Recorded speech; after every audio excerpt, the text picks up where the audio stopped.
All right, well, Maryville loses in a heartbreaker here today to St. Michael the Archangel, 37-34 loss here now with head coach Matt Webb. And coach, just kind of start us off. First off, just kind of talk about this season for you guys. Really, just kind of obviously just talk about the year for your boys this season.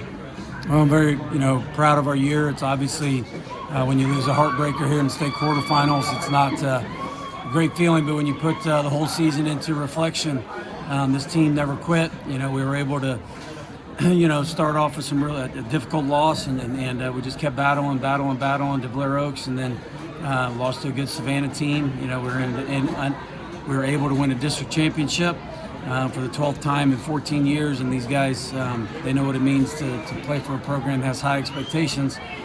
And you lay it all on the line today against a good St. Michael's team that, they made a few more plays in the end to win, and we didn't, and you give credit to them. So kind of talk about that second half, the effort that was out there for your boys here today to be able to come back from the halftime deficit, lead there late in that game also. Just talk about, obviously, the fight that they showed here today. Yeah, a lot of great fight, a lot of poise. I mean, you look at halftime adjustment was simple. Just go out, and we knew we were going to get the ball first, and that was an important drive. And we were able to do that and, go score, make it a one-score game, and then, kind of get a couple defensive stops was critical there. And then, for them to be able to, I thought our interception, we got on defense, really flipped it, and a great play by Carson Hageman. And, for us to be able to take the lead, it speaks volumes for our offense. And then, defense, we just couldn't hold it there in the end. And, both sides of the ball had a chance to go win that football game, and we didn't get it done. So on the defensive side, what did you feel was maybe kind of some of the areas that they kind of excelled a little bit? What were some of the things you kind of felt were the difference on that side of the ball? On our defense? Yeah. Well, I think, we were able to make some adjustments and get them, off, get some tackles for loss on first down and second long. Put us in some better situations to be able to play some defense on third and long and got them off kilter. But, overall, too many defensive penalties, it kind of led to them, staying on the field.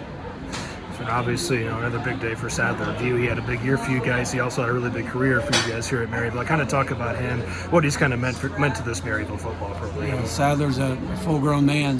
He's been a heck of an athlete since he's a middle school player, and he's like a lot of our guys that grow up and go to middle school and become a Spoontown football player, and he's a diamond in the rough in a lot of ways. I mean, he's a guy that you appreciate the way he plays, but you also have seen him grow up and become a man, and that's going to be hard to miss. You're just going to miss him as a person and then the type of man he's become.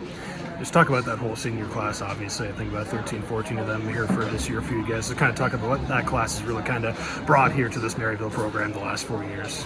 Yeah, a lot of time, effort, commitment. You got guys that hung in the program and they didn't quit, and that's a credit to them. All those guys, stayed in. They show up for weights. They did a great job leading, lead by example. It's as good as they are athletically. They're better people, and they're better men that'll go on in our community and make a difference in our world someday, just because of the type of people they are. They're fine young men. I'm happy to call them Spoontown football players. Coach, appreciate the time. Congratulations on the season. Thank you.